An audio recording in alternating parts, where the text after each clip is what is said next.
Fellow explorers, there's finally some good news coming out of the U.S. Centers for Disease Control when it comes to travel. In particular, today, the CDC updated their travel advisories, stating that it is now safe for fully vaccinated people to travel within the United States. That is great news. There's two other points they made about fully vaccinated people. That is, they are no longer recommending that fully vaccinated people quarantine, and they're recommending that fully vaccinated people no longer need to get a test to travel anywhere within the United States. Now, Hawaii still has that requirement in place, but we'll talk a little bit more about Hawaii later as we go through this. The CDC also put this handy reference guide together to show you what they're recommending for domestic travel. Now, if you are vaccinated and travel, they are still recommending that you wear a mask, that you stay away from zombies, and that you wash your filthy hands. Now, for international travel, things are a little bit different. While the CDC still says for international travel that fully vaccinated travelers are at a low risk from contracting COVID-19,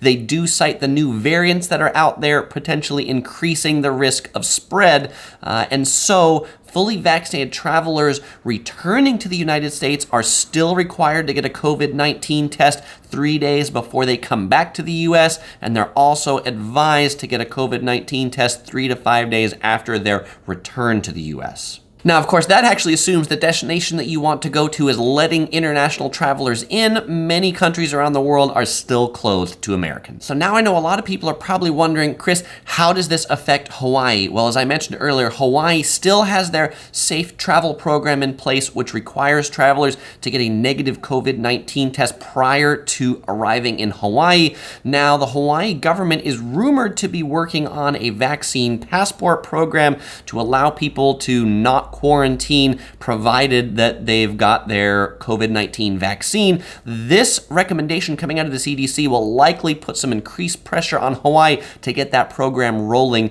They've targeted mid-May as a rollout date for it. Let's hope it comes by then, or maybe even sooner now the CDC's thrown a little bit of gas on it, saying that, yeah, it's safe to travel within the United States. And you know what? Hawaii is within the United States. So now, speaking of traveling within the U.S., if you're planning to travel this summer within the U.S., I would recommend you make your travel plans like ASAP right now, because this news is sure to bring up travel demand. More people are going to go and say, hey, it's finally safe. It's finally okay. I don't have to watch my back. I don't have to be worried about doing something that's not okay. And so that's going to drive prices up. So make your flight bookings, make your hotel bookings, definitely book your rental car, because those are getting really expensive. Currently, 22% of Americans are fully vaccinated, meaning they've gotten their full sequence of shots, and it's been 2 weeks after they've received them.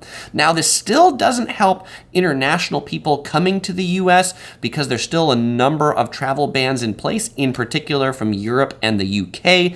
It is rumored that the Biden administration is working on lifting those restrictions for the summertime, but those new variants that are coming up in Europe might impact those plans. But definitely on the notes of Hawaii and international travel into the U.S., as soon as something changes, you can be sure I will be the first to let you know. And now here in California, where OC Girl and I live, all trends seem to be good. Restaurants are reopening. They're like 50% capacity now. Movie theaters are back open. Theme parks were just allowed to reopen yesterday. So if you're planning to visit some theme parks, you want to know what they look like, well, you could check out my video right here of the Touch of Disney Food Festival at Disneyland. Or if you want to check out some of the beach cities, maybe like Santa Monica or Laguna Beach, you might enjoy my beach walking series right here. Usually I won't say goodbye because I'll see you all in one of these two videos.